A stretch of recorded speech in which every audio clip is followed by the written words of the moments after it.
ਅਗਲੀ ਖ਼ਬਰ ਦੇ ਵੱਲ ਵਧੀਏ ਸ਼ਰਮਾ ਜੀ ਤੇ ਗੱਲ ਕਰੀਏ ਆਪਾਂ ਮੁੱਖ ਮੰਤਰੀ ਸਾਹਿਬ ਦੀ। ਪਰ ਮੈਨੂੰ ਉਸ ਤੋਂ ਪਹਿਲਾਂ ਗੱਲ ਯਾਦ ਆ ਗਈ, ਜਦੋਂ ਸਵੱਛ ਭਾਰਤ ਮੁਹਿੰਮ ਸ਼ੁਰੂ ਕੀਤੀ ਸੀ ਬੜੇ ਜ਼ੋਰ-ਸ਼ੋਰ ਦੇ ਨਾਲ, ਤੇ ਉਦੋਂ ਬੀਜੇਪੀ ਦੇ ਕਈ ਮਿਨਿਸਟਰਸ ਦੇ ਬਾਰੇ ਉਹਨਾਂ ਦੀਆਂ ਫੋਟੋਆਂ, ਤਸਵੀਰਾਂ ਵਾਇਰਲ ਹੋ ਗਈਆਂ ਵੀ ਕੋਈ ਤਾਂ ਸਾਫ਼ ਕੀਤੇ ਥਾਂ ਦੇ ਵਿੱਚ ਹੀ ਝਾੜੂ ਮਾਰੀ ਜਾਂਦਾ। ਝਾੜੂ ਪਹਿਲਾਂ ਉਹਨਾਂ ਤੋਂ ਮਰਵਾ ਲਿਆ ਜਿਨ੍ਹਾਂ ਦੀ ਡਿਊਟੀ ਬਣਦੀ ਹੈ, ਜਿਨ੍ਹਾਂ ਨੂੰ ਇਸ ਕੰਮ ਲਈ ਲਾਇਆ ਗਿਆ ਸੀ, ਚਾਹੇ ਉਹ ਵਰਕਰ ਸੀ, ਚਾਹੇ ਉਹ ਉੱਥੋਂ ਦੇ ਕਰਮਚਾਰੀ ਸੀ, ਮੁਲਾਜ਼ਮ ਸੀ।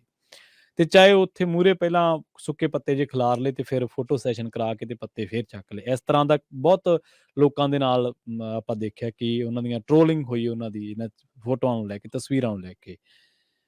ਕੀ ਇਹ ਗੱਲ ਸੱਚ ਹੈ ਕਿ ਅੱਧੀ ਰਾਤ ਨੂੰ ਬੰਦ ਹੋ ਚੁੱਕੇ ਟੋਲ ਪਲਾਜ਼ਿਆਂ ਨੂੰ ਪੰਜਾਬ ਦੇ ਮੁੱਖ ਮੰਤਰੀ ਭਗਵੰਤ ਮਾਨ ਨੇ ਆਪ ਜਾ ਕੇ ਬੰਦ ਕਰਵਾਤਾ? ਬਿਲਕੁਲ ਪ੍ਰਵੀਨ ਜੀ, ਇਸ ਤੋਂ ਜੀ। ਪਹਿਲਾਂ ਵੀ ਪਿਛਲੇ ਸਮੇਂ 'ਚ ਵੀ 2 ਹੂੰ। ਟੋਲ ਪਲਾਜ਼ੇ ਇਸ ਤਰ੍ਹਾਂ ਬੰਦ ਕੀਤੇ ਸੀ। ਹੁਣ 3 ਟੋਲ ਪਲਾਜ਼ੇ ਹੁਸ਼ਿਆਰਪੁਰ ਵਾਲੀ ਰੋਡ ਤੇ ਪੈਂਦੇ ਨੇ, ਉੱਧਰ ਪੈਂਦੇ ਨੇ, ਉਹਨਾਂ ਨੂੰ ਬੰਦ ਕਰਾਉਣ ਮੁੱਖ ਮੰਤਰੀ ਸਾਹਿਬ ਆਪ ਗਏ।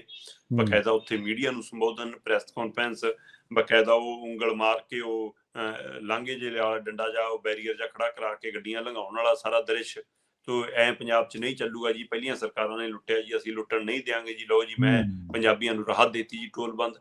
ਜੀ। ਸੋ ਸਵਾਲ ਇਹ ਹੈ ਕਿ ਜੇ ਪੰਜਾਬ ਸਰਕਾਰ ਏਦਾਂ ਟੋਲ ਬੰਦ ਕਰਾਉਣਾ ਚਾਹੁੰਦੀ ਆ ਕਿ ਹਾਂ ਲੋਕਾਂ ਨੂੰ ਮੈਂ ਸਹੂਲਤ ਦੇਵਾਂ ਕਿ ਭਾਈ ਅਸੀਂ ਰੋਡ ਟੈਕਸ ਲਿਆ ਸੀ, ਉਹਦੇ ਤਹਿਤ ਸੜਕਾਂ ਬਣਾਵਾਂਗੇ, ਹਾਂਜੀ। ਫਿਰ ਸਟੇਟ ਦੇ ਅਧੀਨ ਜਿੰਨੇ ਟੋਲ ਆਉਂਦੇ ਨੇ ਇੱਕੋ ਦਿਨ 'ਚ ਬੰਦ ਕਿਉਂ ਨਹੀਂ ਹੁੰਦੇ? ਚਲੋ ਇੱਕ ਦਿਨ 'ਚ ਨਹੀਂ ਹੋਣੇ, ਇੱਕ ਦਿਨ 'ਚ 4-4 ਥਾਂ ਮੁੱਖ ਮੰਤਰੀ ਸਾਹਿਬ ਜਾਈ ਜਾਣ, ਹਫ਼ਤਾ ਰੱਖਣ ਕਿ ਹਫ਼ਤਾ ਭਾਈ ਟੋਲ ਹੀ ਨਿਬੇੜ ਦੇਣੇ ਆ, ਮੈਂ ਸਾਰੇ ਫੋਟੋ ਹੀ ਖਿਚਾਉਣੀ ਹੈ, ਸਾਰੇ ਟੋਲਾਂ ਤੇ ਜਾ ਆਉਣ, ਜੀ। ਕਰਾ ਲੈਣ ਫੋਟੋ। ਫਿਰ ਇਹ ਉਸ ਦਿਨ ਕਿਉਂ ਚੇਤੇ ਆਉਂਦਾ ਜਦੋਂ ਉਸ ਟੋਲ ਦੀ ਸਮਾਂ ਹੱਦ ਮੁੱਕ ਜਾਂਦੀ ਹੈ? ਪਿਛਲੇ ਟੋਲ ਵੀ ਤਦ ਬੰਦ ਕਰਾਏ ਸੀ ਪ੍ਰਵੀਨ ਜੀ, ਜਿਹੜੇ ਹੁਣ 3 ਟੋਲ ਬੰਦ ਕਰਾਏ ਨੇ। ਬਲਾਚੌਰ ਦਸੂਹਾ ਮਾਰਗ ਦੇ ਉੱਤੇ ਮਜਾਰੀ, ਨੰਗਲ ਸ਼ਹੀਦਾਂ, ਮਾਨਗੜ੍ਹ, ਇਹ ਸਾਰੇ ਜਿਹੜੇ 3 ਟੋਲ ਚੱਲ ਰਹੇ ਸੀ, ਇਹਨਾਂ ਟੋਲਾਂ ਦੀ ਸਮਾਂ ਹੱਦ ਲੰਘੀ ਰਾਤ ਨੂੰ 12 ਵਜੇ ਖਤਮ ਹੋ ਗਈ ਸੀ ਜੀ। ਤੇ ਉਹਨਾਂ ਨੇ 12 ਵਜੇ ਤੋਂ ਬਾਅਦ ਟੋਲ ਖੁੱਲੇ ਕਰਤੇ ਤੇ ਮੁੱਖ ਮੰਤਰੀ ਸਾਹਿਬ ਦਿਨ ਚੜੇ ਗਏ, ਆਪਣਾ ਅਮਲਾ ਫਾਲਾ ਲੈ ਕੇ ਗਏ, ਕਾਫਲਾ ਲੈ ਕੇ ਗਏ, ਪੁਲਿਸ ਤੰਤਰ ਲੈ ਕੇ ਗਏ, ਤੇ ਉਹ VIP ਕਲਚਰ ਜਿਹੜੀਆਂ ਗੱਡੀਆਂ ਚੋਰ ਚੋਰ ਚੋਰ ਕਹਿੰਦੀਆਂ ਭੱਜੀਆਂ ਜਾਂਦੀਆਂ, ਉਹ ਬਹੁਤ ਖੜੀਆਂ ਸੀ ਉੱਥੇ, ਜਿਨ੍ਹਾਂ ਬਾਰੇ ਮੁੱਖ ਮੰਤਰੀ ਭਗਵੰਤ ਮਾਨ ਹੋਰੀ ਖੁਦ ਕਹਿੰਦੇ ਹੁੰਦੇ ਸੀ ਕਿ ਜਦੋਂ ਗੱਡੀਆਂ ਹੂਟਰ ਮਾਰਦੀਆਂ ਜਾਂਦੀਆਂ ਤਾਂ ਐਂ ਲੱਗਦਾ ਜਿਵੇਂ ਚੋਰ ਚੋਰ ਕਹਿੰਦੀਆਂ ਹੋਣ। ਸੋ ਕਾਫਲਾ ਉੱਥੇ ਖੜਾ ਸੀ ਔਰ ਬਕਾਇਦਾ ਨਾਕੇ ਲਾਏ ਪੁਲਿਸ ਨੇ, ਔਰ ਨਾਕੇ ਲਾਉਣ ਦਾ ਅਸਰ ਉਹ ਇਹ ਹੋਇਆ ਕਿ ਚੰਡੀਗੜ੍ਹ ਹੁਸ਼ਿਆਰਪੁਰ ਜਿਹੜਾ ਮੁੱਖ ਮਾਰਗ ਹੈ ਉਹਦੇ ਤੇ ਕਿਲੋਮੀਟਰ, ਮਤਲਬ ਕਿ 10-10, 15-15 ਕਿਲੋਮੀਟਰ ਲੰਮਾ ਜਾਮ ਲੱਗਿਆ। ਕਾਲਜਾਂ ਦੀਆਂ ਬੱਸਾਂ, ਸਕੂਲਾਂ ਦੀਆਂ ਬੱਸਾਂ, ਇੰਸਟੀਚਿਊਟਾਂ ਦੀਆਂ ਬੱਸਾਂ, ਦਫ਼ਤਰਾਂ ਨੂੰ ਜਾਣ ਵਾਲੇ ਮੁਲਾਜ਼ਮਾਂ ਦੀਆਂ ਬੱਸਾਂ, ਕੰਮਾਂ ਕਾਰਾਂ ਤੇ ਜਾਣ ਵਾਲੇ ਲੋਕ, ਕੋਰਟ ਕਚਹਿਰੀ ਜਾਣ ਵਾਲੇ ਲੋਕ, ਇੱਥੋਂ ਤੱਕ ਕਿ ਬਰਾਤਾਂ ਵੀ ਫਸ ਗਈਆਂ।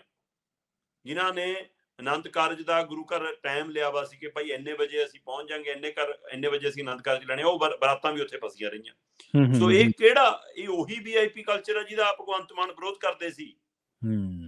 ਅੱਜ ਤੁਸੀਂ ਇੱਥੋਂ ਤੱਕ ਕਿ ਜਵਾਕਾਂ ਨੂੰ ਇਹ ਕਿਹਾ ਗਿਆ ਕਿ ਟੋਲ ਵਾਲੇ ਪਾਸਿਓਂ ਪੈਦਲ ਵੀ ਨਾ ਲੰਘਿਓ, ਠੀਕ ਹੈ, ਹੋ ਕੇ ਲੰਘ ਜਾਓ ਤੇ ਮੀਡੀਆ ਵਾਲੇ ਫੋਟੋਆਂ ਨਾ ਖਿੱਚ ਲੈਣ ਤੁਹਾਡੇ ਕਿਤੇ ਜੀ। ਅੱਛਾ, ਉਹਨਾਂ ਨੂੰ ਖੇਤਾਂ 'ਚੋਂ ਲੰਘਾਇਆ ਗਿਆ। ਤੇ ਇਹ ਟੋਲ ਪਲਾਜ਼ੇ ਅੱਧੀ ਰਾਤ ਨੂੰ ਟੋਲ ਕਰਮੀਆਂ ਵੱਲੋਂ, ਕੰਪਨੀਆਂ ਵੱਲੋਂ ਖੁਦੇ ਬੰਦ ਕਰਕੇ ਲੋਕਾਂ ਲਈ ਖੋਲ ਦਿੱਤੇ ਗਏ ਸੀ।